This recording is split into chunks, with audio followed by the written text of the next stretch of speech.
اسلام کی بہار شریعت۔ السلام علیکم ناظرین اکرام، امید ہے آپ خیر و عافیت کے ساتھ ہوں گے۔ ہم آپ کا نعمان بن ثابت اکیڈمی میں استقبال کرتے ہیں۔ جیسا کہ آپ جانتے ہیں کہ ہم نے پچھلی ویڈیوز میں اللہ رب العزت کے متعلق جو عقائد تھے ان کا بیان ہم نے پورا پڑھ لیا ہے، مکمل کر لیا ہے۔ تو انشاءاللہ ہم یہاں سے اب نبوت کے متعلق جو عقائد ہیں، ہمیں نبی اکرم صلی اللہ علیہ وسلم کے متعلق کیسے عقائد رکھنے ہیں ان کے بارے میں جانتے ہیں۔ آئیے شروع کرتے ہیں۔ مسلمان کے لیے جس طرح ذات و صفات کا جاننا ضروری ہے، اسی طرح اس کے لیے عقائد نبوت کا بھی جاننا ضروری ہے، یعنی کسی ضروری کا انکار یا محال کا اثبات اسے کافر نہ کر دے۔ اسی طرح یہ جاننا بھی ضروری ہے کہ نبی کے لیے کیا جائز ہے، کیا واجب ہے اور کیا محال ہے، کہ واجب کا انکار اور محال کا اثبات موجب کفر ہے، اور بہت ممکن ہے کہ آدمی نادانی سے خلاف عقیدہ رکھے یا خلاف بات زبان سے نکالے اور ہلاک ہو جائے۔ تو آئیے عقیدوں کو جانتے ہیں کہ ہمیں نبی اکرم صلی اللہ علیہ وسلم کے متعلق یا نبوت کے متعلق ہمیں کس طرح سے عقائد رکھنے چاہیے۔ پہلا عقیدہ بیان کرتے ہیں علامہ امجد علی اعظمی رحمۃ اللہ علیہ، یہ بہار شریعت حصہ اول صفحہ نمبر 28 یعنی پیج نمبر 28 پر ہے۔ پہلا عقیدہ فرماتے ہیں کہ نبی اس بشر کو کہتے ہیں، یعنی نبی کی تعریف کر رہے ہیں، نبی کی ڈیفینیشن بتا رہے ہیں۔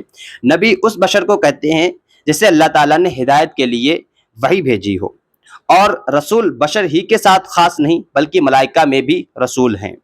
اور فرماتے ہیں انبیاء سب بشر تھے اور مرد تھے، نہ کوئی جن نبی ہوا نہ عورت، یعنی کہ نبوت جسے بھی ملی وہ ہمیشہ مرد کو ہی ملی، کسی عورت کو نبوت نہیں ملی، نہ کسی جن کو ملی نہ کسی فرشتہ کو ملی۔ اور فرماتے ہیں کہ اللہ عز و جل پر نبی کا بھیجنا واجب نہیں، یعنی یہ نبی کے اوپر فرض یا واجب نہیں تھا کہ وہ ہماری ہدایت کے لیے، ہمیں صحیح راستہ دکھانے کے لیے اللہ رب العزت رسول کو بھیجتا، نبی کو بھیجتا، یہ اس کے اوپر واجب نہیں، بلکہ یہ اس کا کرم ہے کہ اس نے ہماری ہدایت کے لیے، ہماری ہدایت کی خاطر نبی اکرم صلی اللہ علیہ وسلم اور دیگر انبیاء کو بھیجا ہے۔ آگے فرماتے ہیں اس نے اپنے فضل کرم سے، یعنی اس نے اپنے فضل و کرم سے لوگوں کی ہدایت کے لیے انبیاء بھیجے۔ یہ اس کا ہمارے اوپر بہت بڑا احسان، بہت بڑا فضل، بہت بڑا کرم ہے کہ اس نے ہماری ہدایت کے لیے انبیاء کو اس دنیا میں بھیجا تاکہ وہ ہمیں صحیح راہ دکھائیں، ہمیں ہدایت پر لے کر کے آئیں۔ آگے فرماتے ہیں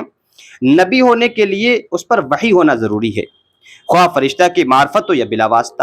یعنی کہ نبی وہی ہوگا جس کے اوپر اللہ رب العزت نے وحی کو نازل کیا ہوگا۔ نبی کے لیے یہ ضروری ہے کہ اس پر وحی اترے، چاہے وہ فرشتہ کے ذریعے اترے، جیسے کہ حضور نبی اکرم صلی اللہ علیہ وسلم کے پاس حضرت جبریل امین علیہ السلام آیا کرتے تھے وحی لے کر کے، یا بلا واسطہ ہو، یعنی بیچ میں کوئی واسطہ نہ ہو، ڈائریکٹ اللہ رب العزت اپنے رسول سے بات کرے، کلام کرے اور وحی اتارے، یا فرشتے کے ذریعے ہو بلا واسطہ، لیکن وحی ہونا ضروری ہے۔ اور آگے فرماتے ہیں بہت سے نبیوں پر اللہ تعالیٰ نے صحیفے اور آسمانی کتابیں نازل فرمائیں، ان میں سے 4 کتابیں بہت مشہور ہیں جو کہ آپ لوگ جانتی ہوں گے، جیسے تورات ہے جو حضرت موسیٰ علیہ السلام پر اتاری، زبور ہے یہ حضرت داؤد علیہ السلام پر اتری، انجیل ہے یہ حضرت عیسیٰ علیہ السلام پر اتری، اور قرآن عظیم ہمارے پیارے آقا محمد مصطفیٰ صلی اللہ علیہ وسلم پر اتری۔ اور قرآن عظیم کے سب سے افضل کتاب، سب سے عظیم کتاب، تو پھر سب سے افضل رسول، سب سے عظیم نبی پر نور احمد مجتبیٰ محمد مصطفیٰ صلی اللہ علیہ وسلم پر اتری۔ اور کلام الہی میں بعض کا بعض سے افضل ہونا اس کے یہ معنی ہے کہ ہمارے لیے اس میں ثواب زائد ہے،